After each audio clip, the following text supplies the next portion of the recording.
चलिए आज का सेशन हम अपना स्टार्ट कर लेते हैं दोस्तों। तो लास्ट हमने पढ़ा था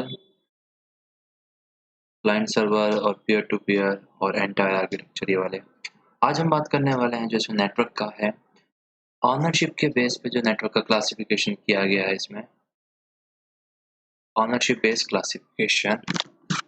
तो पहला है पब्लिक डेटा नेटवर्क। तो पब्लिक डेटा नेटवर्क क्या होता है? यानी जो सबका है, जिसका कोई अकेला माई बाप नहीं है, यानी जो सबका सार्वभौमिक है।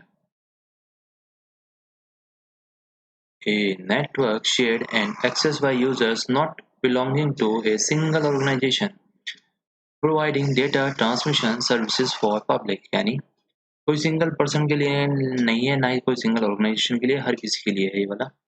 फिर सेकंड बात की गई है यहाँ पे प्राइवेट डेटा नेटवर्क, यानी ये किसी सिंगल पर्सन और ऑर्गेनाइजेशन के लिए होगा।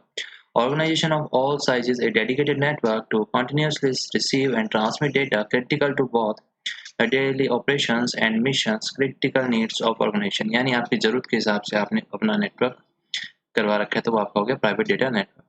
तीसरा आता है वर्चुअल प्राइवेट नेटवर्क, क्योंकि जो प्राइवेट होता है उसकी कॉस्ट क्या है? हैवी कॉस्टिंग होती है इसकी। और जो पब्लिक होता है इसकी सिक्योरिटी लो होती है। दोनों का मिक्सचर है, यानी यहाँ पे कॉस्ट कम, सिक्योरिटी ज़्यादा। कहा ये जा रहा है कि पब्लिक के में यानी जो प्राइस होगा वो होगा पब्लिक का, लेकिन फीचर मिलेंगे आपको प्राइवेट के। A VPN is a private network that uses a public network, usually the internet, to connect remote sites or users together। जो मैंने आपको बताया सेम वही बात यहाँ पे लिखी है कि ये virtual private network is a private network होता है, ये डेट यूज करता है वो पब्लिक नेटवर्क को, usually the internet, to connect remote sites or users together। VPN is a secure network that uses the internet as its main backbone network। VPN एक secure network है जो use करता है internet को अपनी एक main backbone network की तरह। By using VPN businesses ensure security। The problem with private network is that leasing a dedicated line between two is too expensive। यानी जो प्रॉब्लम है, जो समस्या है वो ये है कि जो प्राइवेट नेटवर्क है, लीज लाइन है, बहुत ज़्यादा महंगी होती है।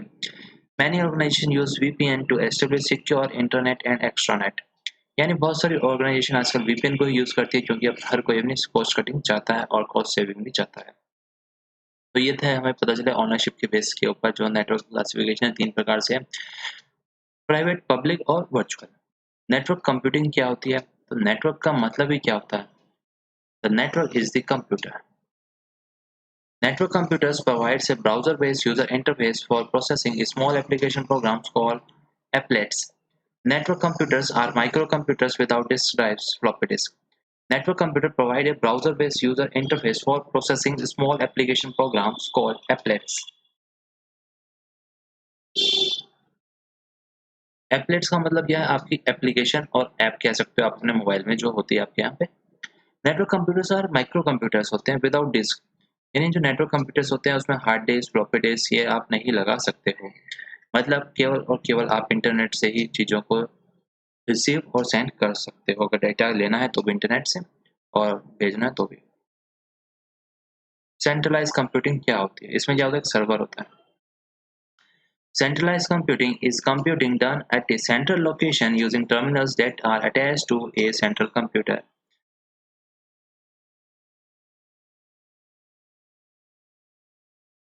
ये सर्वर हो गया, मेन लोकेशन हो गई, ये आपके सारे पीसी हो जाएंगे और टर्मिनल्स हो जाएंगे।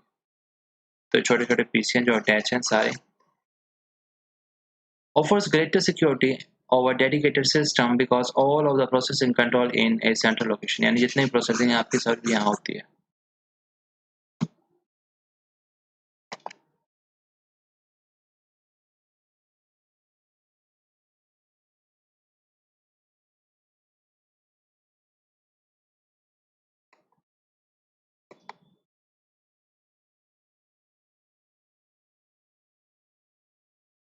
If one terminal breaks down, the user can simply access to the another terminal and log in again and all of their files will still be accessible। यानी अगर आपका एक सिस्टम खराब हो गया था दूसरे से काम चला सकते हो, इस वाले का ये फायदा होता है। लेकिन हर चीज़ का अपना नफ़ा नुकसान होता है, तो इसका नुकसान भी है। तो नुकसान की बात कर ली जाए तो इसको यहाँ पे हम रेड मार्क करेंगे कि ये नुकसान है इसके। तो क्या नुकसान है, डिसएडवांटेज यहाँ पे लिखे गए हैं। तो relies totally on the central computer, कहा जा रहा है बिल्कुल इसके ऊपर रिलाई करता है, अगर यही नहीं चलेगा तो सारे खत्म। Central computer crash, the entire system will go down. Central computing relies heavily on the quality of the administration and resources provided to its user, यानी इसी की सारी क्वालिटी के ऊपर डिपेंड करेगा कि किस प्रकार से डील कर रहा है चीज़ों को। बात की जाए अगर डिसेंट्रलाइज की, तो डिसेंट्रलाइज क्या होता है? तो डिसेंट्रलाइज कंप्यूटिंग की यहाँ पे बात की जा रही है, यानी जो हर कोई अलग अलग SIM the allocation of resources, both hardware and software, to each individual workstation or office location. These systems are capable of running independently of each other. Decentralized systems enable the file sharing, and all computers can share peripherals such as printer and scanners as well as modems, allowing all the computers in the networks to connect to the internet. However, in the case of the upgradation, all computers have to be uploaded individually. Uploaded नहीं है, ये updated है यहाँ पे। With new software unlike a centralized computer system, यानी बताया जा रहा है कि अगर आपको कुछ अपडेट करना है तो आपको हर सिस्टम में करना पड़ेगा इंडिविजुअली, ना कि आप एक जगह से काम चल जाएगा। यानी डिसेंट्रलाइज है, इसको भी करोगे, इसको भी करोगे, इसको भी करोगे। और अगर आप फाइल शेयरिंग करना चाहते हो इधर इधर इधर खुद से कर सकते हो सर्वर की, तो इसमें जरूरत नहीं पड़ेगी। तो वही लिखा गया था, allocation of the resources both hardware and software to each individual work station और office location. These systems are capable of running independently of each other. Decentralise यानी सब कुछ एक टुकड़े टुकड़े में हो सकता है, फाइल शेयरिंग भी होगी लेकिन हर किसी से अपनी अलग अलग होगी। All computers can share peripherals such as printers वगैरह भी, हर कोई स्कैनर वगैरह के साथ modem allow all the computers in the networks to connect to the internet. ये मतलब डिसेंट्रलाइज है। बात की जा रही है यहाँ पे नेटवर्क टोपोलॉजी। नेटवर्क टोपोलॉजी क्या होती है? The geographical arrangements of computer resources, remote devices and communication facilities to no and as a network structure और नेटवर्क टोपोलॉजी। तो ज्योग्राफिकल अरेंजमेंट है ये, the geographical arrangement of computer resources, remote devices, and communication facilities to know and their network structures or network topology। यानी किस प्रकार से आपकी जो वहाँ की जगह की जो लोकेशन है उसके लिए है कि किस प्रकार के काम चल रहे हैं वहाँ पे। नेट स्टार नेटवर्क क्या है इसका मतलब? स्टार एक प्रकार से सेंट्रलाइज कंप्यूटर सिस्टम है। If the terminals wants to transmit data among themselves, it can be done only by sending the details to central computer system, which in sends details to the destination, जो कि destination को भेज देगा server के माध्यम से। Advantage क्या है? Easy to add a new and remote nodes. In node failure doesn't bring down the entire system, यानी एक सिस्टम खराब होगा कोई फर्क नहीं पड़ेगा खास। Easy to diagnose network problems through a central hub, यानी हम सेंट्रल सिस्टम के माध्यम से पता लगा सकते हैं किसके पास इंफॉर्मेशन जा रही है किसके पास नहीं जा रही, तो कोई गड़बड़ी होगी तो हमें पता चल जाएगी। बात की जा रही है यहाँ पे डिसएडवांटेज की, यानी हर किसी के नुकसान है तो इसका भी कोई नुकसान है। If the central computer fails, कहा जा रहा है fail, the entire system ceases to function, यानी पूरा का पूरा जो सिस्टम है वही काम करना बंद कर देगा और आप काम नहीं करवा पाओगे उससे।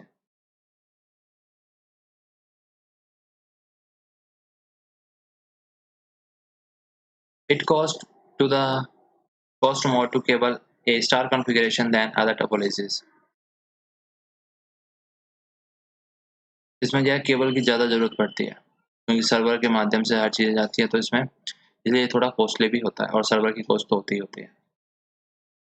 बस सिंपल वायरिंग से जुड़ा हुआ होता है ये, इसमें कोई हार्ड एंड फास्ट कोई नियम कायदे नहीं होते हैं। तो ये क्या है, बस है। बस यानी एक ये आपका वायर है, ये आपके पीसीज हैं सारे, इसमें भी कोई सेंट्रल सर्वर नहीं होता है, सारे पीसीज होते हैं, स्टैंड अलोन पीसीज होते हैं सारे। Commonly used for LAN, no central computer as for computer are equal here. In structure, a single network cable runs in the building or a computer campus, and all the nodes are interlinked along with this communication line, the coach bit or backbone. Advantage क्या है इसके? Advantage है reliable है in very small network as well as easy to use and understand है। इन छोटी जगह पे आपके लिए बहुत अच्छी है ये।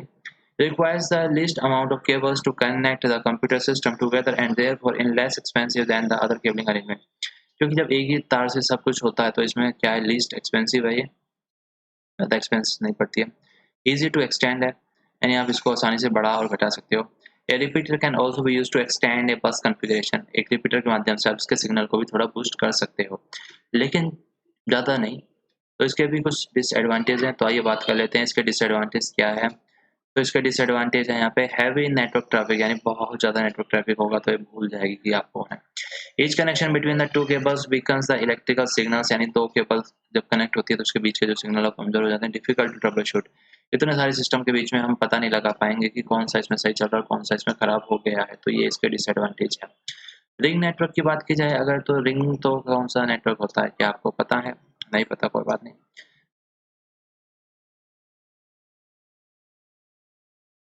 ये होता है रिंग वाला।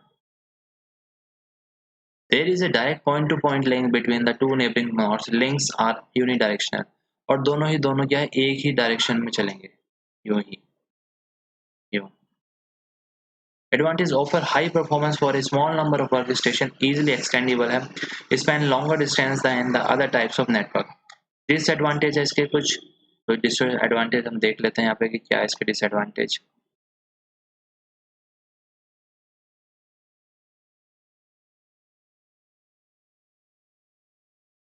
रिलेटिवली एक्सपेंसिव होता है एंड डिफिकल्ट टू इंस्टॉल, और डिफिकल्ट होता है इंस्टॉल करना। Failure of one computer on the network can affect the whole network, क्योंकि सारे यूनिट लिंक होते हैं तो अगर एक सिस्टम आपका अफेक्ट हो रहा है, फेल हो रहा है, तो ये पूरे सिस्टम को अफेक्ट करेगा। डिफिकल्ट टू ट्रबल शूट करना बहुत मुश्किल है। एडिंग और रिमूविंग कंप्यूटर कैन डिसरप्ट, अगर आप कोई चीज़ में प्लस माइनस कर रहे हो तो ये पूरी तरीके से डिस्टर्ब कर देगा चीज़ों को। उसके बाद में बात की जाए अगर मैश नेटवर्क की, तो मैश नेटवर्क क्या होता है ये भी यहाँ पे बता दिया गया है। तो मैश नेटवर्क होता है combination of two or more networks of different topologies communication links। Combination है दो और दो से ज्यादा नेटवर्क की जो टोपोलॉजीज है, नेटवर्क है जो लिंक किए जाते हैं वो। इसमें बेसिकली होता है ये, अगर आपके पास चार सिस्टम है ना, तो ये यूं भी कनेक्ट होगा, यूं भी कनेक्ट होगा, यूं भी कनेक्ट होगा, यूं भी कनेक्ट होगा, यूं भी कनेक्ट होगा, यानी जितने मैक्सिमम पॉसिबिलिटी होती है हर एक चीज को इसमें कनेक्ट कर दिया जाता है। Yields the greatest amount of redundancy in the event that one of the nodes fails, where network traffic can be redirected to the another node। Network program easier to diagnose them. The rules are planned carefully after serious thoughts to minimize cost, maintain reliability, and provide efficient traffic movement.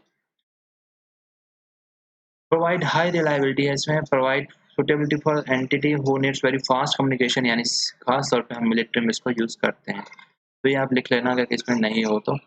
Only military installation which need high degree of redundancy may have such networks that do with a small number of nodes। इतनी सारी खूबियां हैं तो इसकी सबसे ज्यादा तो cost होने वाली है, ये इसमें हमें ध्यान रखने वाली बात है। Cost of installation and maintenance is high, installation और मेंटेनेंस हाई है। डिफिकल्ट है, बहुत ज्यादा हेट्रोजीनियस होता है, ये system becomes increasing there hardware और सॉफ्टवेयर डिवाइस। ट्रांसमिशन की टेक्निक्स, यानी अब जो आप डाटा भेजोगे तो उसके भी तो कोई तौर तरीके होंगे ना, तो वही यहाँ पे बात की जा रही है कि कौन कौन से तौर तरीके हैं जिसके माध्यम से आप चीजों को इधर से उधर भेजते हो। तो पहला है serial transmission.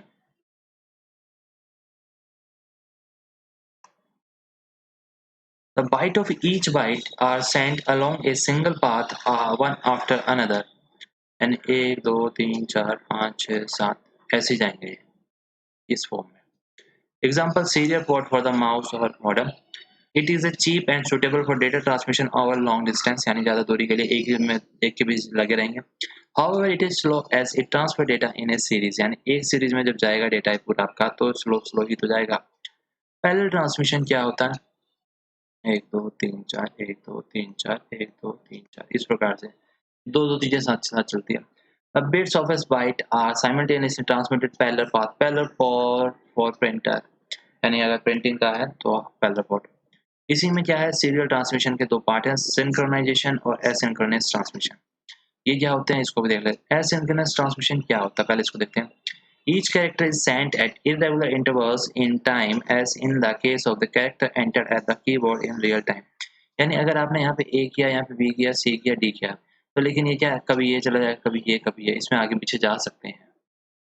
Example, a single byte is transmitted during a long period of silence, यानी हो सकता है बहुत लंबे टाइम के लिए केवल और केवल एक सिंगल बाइट ही जाए।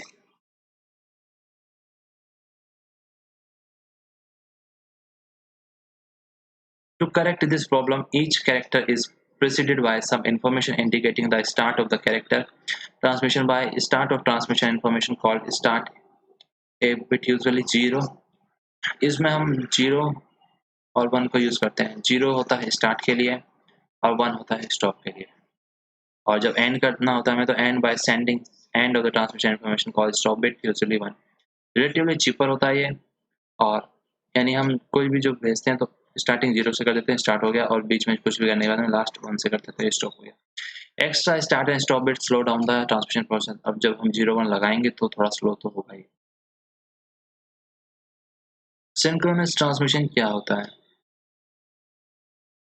The correct transmitter and the receiver are paced by same clock. यानी अगर मैं ए भेज रहा हूँ तो इसके पास भी ए आ रहा है, इसको बी भेज रहा हूँ तो इसके पास भी बी पहुंच रहा है। The receiver continuously receive the information at the same rate the transmitter send. The transmitter and the receiver are paced at the same speed, यानी सेम स्पीड पे जा रहा है ना, ए बोला तो ए, बी बोला तो B. A group of the synchronization bit must be placed at the beginning and end of each block. A group of synchronization bits must be placed at the beginning and end of the each block to maintain synchronization. यानी हाँ, एक क्या synchronisation bit लगा दी जाती है वो beginning में भी और एंडिंग में भी। एक्सपेंसिव होता है, ट्रांसमिशन फास्ट होता है इससे। आज के सेशन में इतना ही। Bye bye.